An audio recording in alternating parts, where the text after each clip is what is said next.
Good evening. Our main theme is going to be the Hubble Space Telescope, now 15 years old and working as well as ever.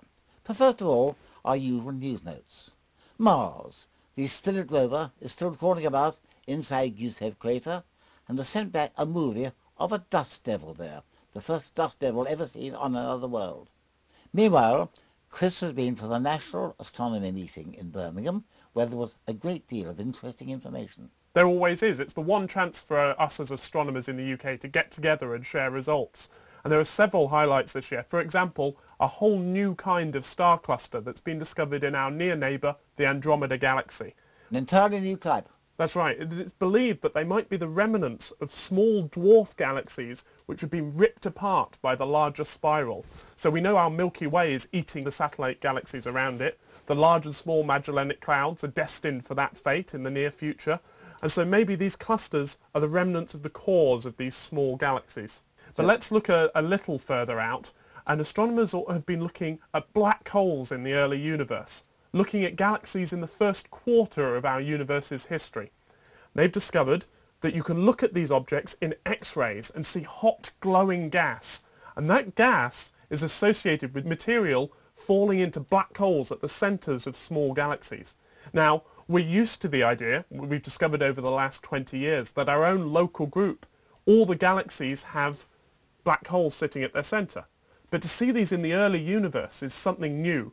And it's telling us that as these small galaxies collide and build up the large galaxies we see today, material gets forced to the centre, the black hole happily consumes all this extra material, and we're encouraging galactic cannibalism. Chris, thank you very much. And now on to our main theme, the Hubble Space Telescope, now 15 years old and working as well as ever. Named after Edwin Hubble, the great American astronomer who first showed definitely that the universe really is expanding. A 94-inch mirror, for an Earth-based telescope larger than that, but Hubble has no constraints of the atmosphere, and certainly has told us a great deal. Delighted to welcome now Dr. Andy Bunker and Professor Gerry Gilmore. Welcome to the Sky at Night. Gerry, may I come to you first? The Hubble telescope has rather a checkered history, but certainly has been an amazing success. You're right. Hubble had not only a shaky start, but a very late start. It was delayed by the various little challenges associated with the shuttle and its checkered history. But then, of course, it turned out to be defective inherently itself. But nonetheless, Hubble has just revolutionised astronomy. It has been truly startling. It has introduced the golden age of astronomy. There's no doubt at all that the last 15 years, dominated by Hubble, have been the great age of discovery in astronomy. It's comparable to that of Copernicus and Brahe, and it's the Hubble and its support staff from all the rest of the observatories around the world have led that. Andy, you were keen concerned with Hubble from the outset. What do you think are the main achievements? Well, Hubble's done a phenomenal amount in its early days, measuring the Hubble constant, the rate of expansion of our universe, and then showing the host galaxies of distant quasars, these massive black holes, and then in more recent years revealing beautiful star-forming regions in our own galaxy and nearby galaxies, and my own field exploring the most distant galaxies yet, pushing the redshift barrier back to when the universe was a small fraction of its current age. Let's start near at home, our own Milky Way galaxy. Let me just give you one example of the great changes brought by Hubble. One of the objects we were studying was a young star cluster. We were particularly interested in looking at the way clusters of stars form and evolve. And this particular young star cluster is the largest young star cluster near to us. It's called R136. It's embedded in this beautiful thing called the Tarantula Nebula. How far away? It's in the Large Magellanic Cloud, so 150,000 light years away. The best efforts from the ground-based telescopes, and in those days they were a mere 4 meters in size, just little things by today's standards, were involved in a big debate as to whether this cluster was dominated by one supermassive star, perhaps 1,000 times the mass of the Sun, or 4 or 5 smaller stars, maybe 200 times the mass of the Sun. This wasn't just a silly argument. The whole point was to understand the question of how big can stars be, which is a fundamental question to understanding the origin of black holes and the creation of the chemical elements and so on. And this was the place to test that. And so Hubble's first picture showed that the answer was not one very massive star or 6 quite massive stars, but in fact about 2,000 stars. And that was the change. Hubble went from a blur to excellence. We could start to do accurate science. Well, still on star clusters, we have open clusters like the Pleiades and globular clusters like Omega Centauri, but there are new kinds of clusters now a long way away, are there not? That's right. We can study these star-forming clusters in distant galaxies and essentially address the problem at what rate are stars being born in galaxies in the early universe. And moving beyond just galaxies, we can observe clusters of galaxies, large agglomerations, for example, our nearest neighbour, the Coma and the Virgo clusters, things like that. But by looking to some of the faintest, the deepest fields yet, we can see clusters such as these, but when the universe was quite young. And the history of structure formation is of fundamental importance to our understanding of what's going on in the universe. And this tells us a great deal more about the whole history of the universe. It does indeed. In fact, one has a microcosm in exquisite resolution of the history of a star from its formation through to its death, and of the formation of a galaxy from the history to its death. Let us look at stars first. We've seen those magnificent pictures of the pillars, gas and dust and water boiling away from a stellar nursery. Amazingly beautiful pictures, just brought home to mankind widely that stars are still forming, the universe is still evolving. Then we can go along and we look at the very young clusters. We can see how the stars form in groups, look at the different colours and types and masses of stars. We see them near the ends of their lives, stars like the Sun producing those beautiful planetary nebulae, these amazingly complex structures with beautiful colours and textures inside them. We had no idea that these things were so complex until we actually saw a real picture of them. The more massive stars exploding as supernovae. Of course, in the supernova 1987A, we've got a movie of the evolution of these newly created elements moving out into the universe, creating the next generation of material for future stars. All this now in high resolution, and much of it in time-lapse photography almost, because we've had this for 15 years. And so we have this beautiful vision of the birth, the life, the death, and the next generation of star formation. And we're starting to see the same thing in galaxies with those magnificent face-on pictures like the most recently released M51, the grand design spirals. Andy, we've seen these amazing pictures from Hubble, things like spiral galaxies, but of course, what about the very distant parts of the universe and the Hubble deep field in particular? Well, that's absolutely right, Patrick. Hubble has revolutionised our understanding of the very distant universe. And the reason why people like me are interested in distant universe studies is as you look through space, you look back in time. So you're taking a snapshot of the universe when it was in its infancy. We're interested in how galaxies form, how they evolve, and how they grow to become galaxies like we see around us today. I mean, I know the age of the universe, 13.7 thousand million years. That's mainly due to Hubble. That's absolutely right. And in fact, the most distant galaxies that we can see through things like the Hubble deep field, we're seeing back in time more than 90% of the way back to the Big Bang. Can you say a bit more about the Hubble deep field? It was a risky experiment to start with, wasn't it? That's right. About 10 years ago, very courageously, the then director of Space Telescope, allocated an unprecedented number of orbits to image a very small postage stamp of sky. How did they select that area? They wanted something which had very little dust obscuration from our own galaxy, and something which the Hubble could see all the time. For most of the sky, as it's in orbit, the Earth obscures that portion of sky for about half the time. But the Hubble Deep Field was selected such that the Space Telescope could point there continuously. What did you expect to see? Well, nobody really knew, which is why it was a risky experiment. It was, until very recently, mankind's most sensitive image ever of the universe. It was more than a week's imaging of a single patch of sky. And people saw galaxies, some of the most distant galaxies yet. And because of the beautiful resolution of Hubble, it's above the blurring atmosphere, people were able to study their shapes, the morphology in the jargon of astronomy, and address the problem, how did they evolve from those early times to galaxies today? And this has been built upon within the last year or so, going from the Hubble Deep Field of 10 years ago to something called the Ultra Deep Field. Now this is 400 orbits of the same patch of sky, very, very deep indeed. And this is made possible by a new camera on Hubble Space Telescope called the Advanced Camera for Surveys that gives us more sensitivity. It gives us the ability to operate further into the red, into the infrared. And the ultra deep field is phenomenally exciting, and this is one of the biggest developments in the last year. What is so important about finding out the conditions in the very early universe? Well, that's a very fundamental question. We're interested in the history of star formation, what era in the history of the universe did most of the stars we see around us today actually form? And it's a very, very fundamental question. And thanks to the deep fields, the ultra deep field, we're able to push to very high redshifts. And this is more than just beating the redshift record, getting the furthest galaxy yet. One thing we haven't mentioned so far, I know a very minor part of the Hubble program, but it has also sent back superb views of our own planets. Hubble has contributed enormously to our understanding of our own solar system.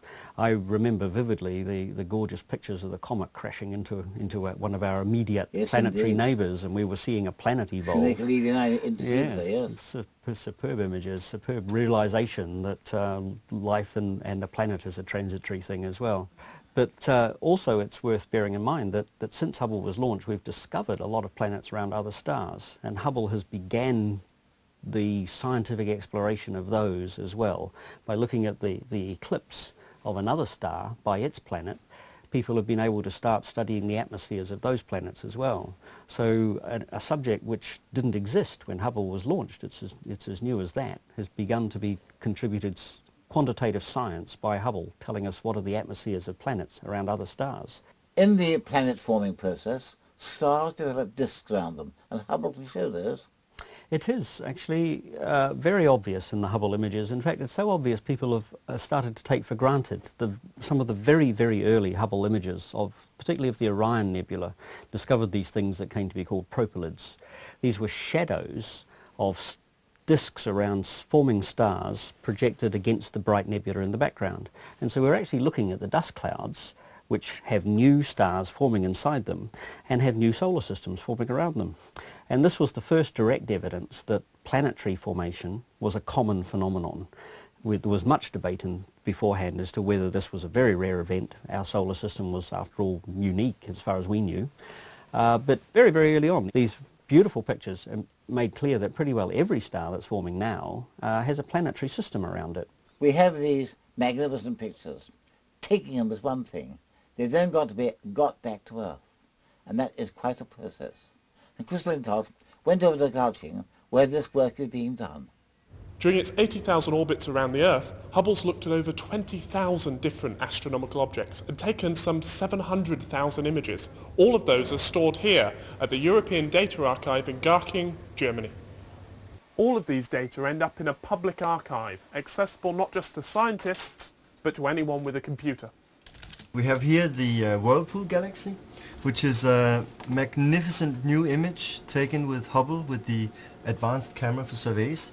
It's a spiral galaxy, and we see all this magnificent structure of this spiral galaxy where you can see the old stars as yellow and the newborn stars in blue. And of course with Hubble we're not just restricted to looking at other galaxies, we can take a really close look at our own. Indeed we can, and there is a new image of the Eagle Nebula. It's a pillar of hydrogen gas protruding from the Eagle Nebula itself. It's a star-forming region, stellar nurseries as we also call them. So these are areas where new stars are continuously born from the gas and the dust. And it's an amazing image, and it's a beautiful one as well. I think that's what people remember is the colours of Hubble images. Now, how do you get to that stage where we have these beautifully coloured images? So let's have a look at another nebula. This is the Swan Nebula. M17. M17 indeed. And what we can start with is the image taken through a red filter. And that comes from Hubble as a grayscale image.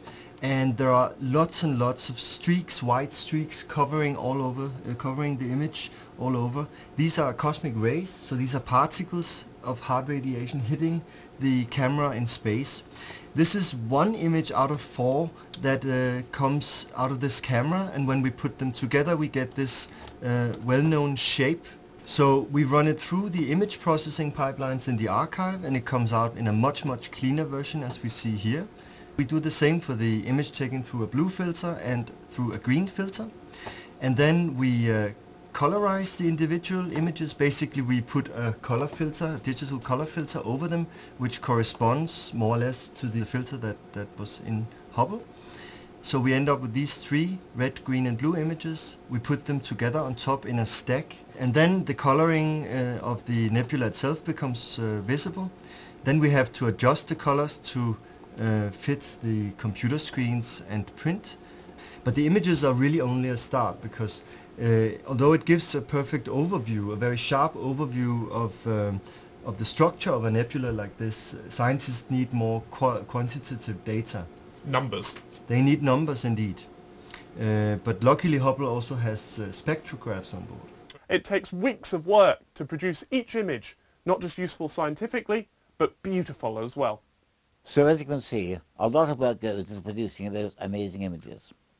Back then to Gerry, what about Hubble's future? It's slightly complicated, of course, because technology develops very fast, and you don't want to spend a very long time using technology when it may actually be cheaper to buy something new and better. You know, you don't patch up your old car forever, you occasionally buy a new one.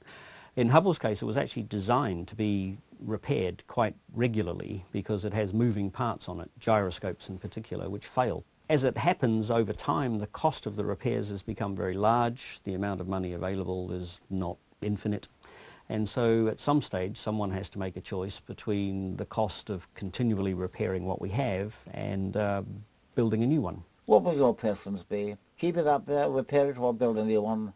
All of the above, of course. I mean, Hubble will ultimately fail unless something's done. And one possibility is to launch another repair mission. The political will at the moment is not there. Or you can deorbit it safely, which involves having perhaps a robot go up there to strap a booster on and crash it into the Pacific to avoid the danger of it crashing on populated areas. All of these things are possible, but even if Hubble came down tomorrow, its legacy will live for many decades, many centuries even. And it's important also to look to the next step. Things like the successor, James Webb Space Telescope, which will be a bigger mirror, scheduled for launch in about 5 years' time, maybe a little bit longer. And it will be optimised to work in the infrared. And for the most distant galaxies, that's a real bonus because, of course, these things are so distant that the light has redshifted so greatly that essentially all the photons have just left the optical, there's nothing left. The next frontier has to be the infrared for the most distant galaxies. Hubble has, as I think, been groundbreaking in 3 ways. The first, it's shown us that we can do precision astronomy, and we never had done before. I mean, people believed we could, or at least some of us believed we could, but we actually had to learn how to do it. Secondly, it has produced startling new results. So we have rewritten the textbooks. But thirdly, and I think most importantly, Hubble has produced such outstanding pictures that it has caught the imagination of the public. Now, you've been doing this for nearly half a century, Patrick, but the whole world now is captivated by astronomy. I travel around the world a lot. I see Hubble pictures in newspapers all around the world. Astronomy is the only basic science that is a routine daily newspaper article across the world, and that's thanks to Hubble. The whole world now knows astronomy. And certainly, the Hubble Space Telescope will never be forgotten. I think we'll agree on that too. Gerry, Andy, thank you very much. When I come back next month, we're going to talk about the Sun, our own particular star, to which we owe everything. Good night.